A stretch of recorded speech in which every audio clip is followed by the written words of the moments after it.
scheduler data to a common format called iCalendar, or ICS.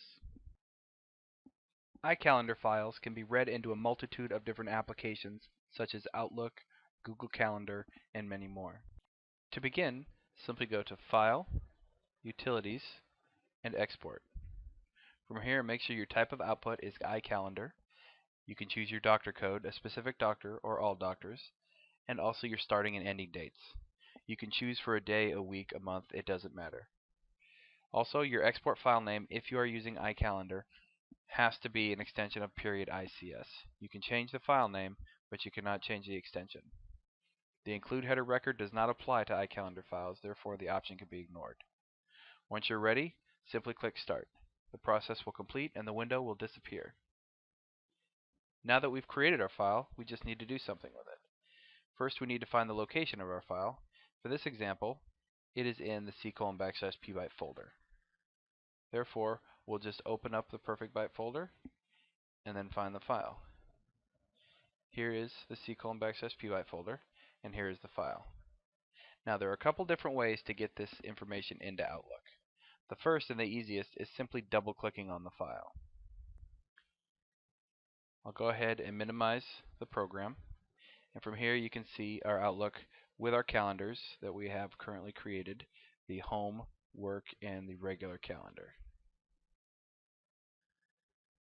Now, by double-clicking on this file, the file will be opened and automatically imported. Now you can see a new calendar that's been created with our 2 appointments, for examples. And now, over on the left, you can see an entire brand new calendar has been created called Perfect Byte. This is the most efficient way of managing your calendars because all of your information from Perfect Byte is stored inside this one calendar. And if you want to delete and then resync, you can do it simply by deleting the calendar by right-clicking on it and then choosing Delete Perfect Byte. And then this calendar will be removed. Another way to import calendars into Outlook is to go to File, and then Import and Export, and choose Import an iCalendar ICS file. Choose Next. It will ask you for the location of the file. For our example, it was in C:\pbyte. We'll scroll down until we find our ICS file. Here it is.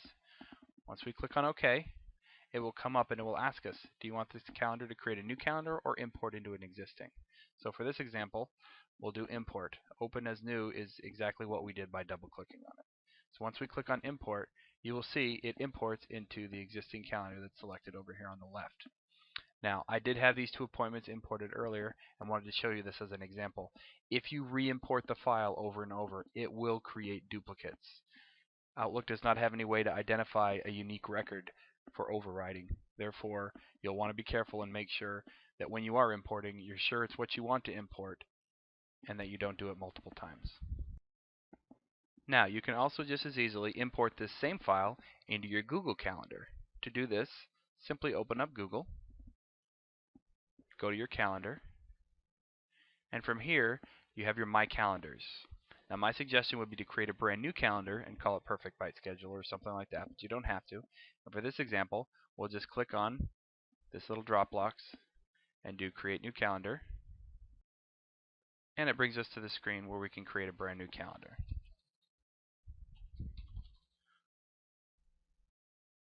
Call it Perfect Byte, click on Create Calendar, and we're back. Now you see the new calendar, and from here we'll click on this drop list for other calendars. We'll click on Import Calendar. Once again, this drop list will come and let us pick our file.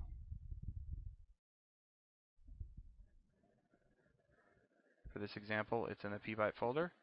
I'm just going to make a little filter again by doing star.ics, which will show us just the ICS files. We'll pick our file, and it will fill that information in. Then we can choose which calendar we want it to import into. We'll choose the Perfect Byte and choose Import.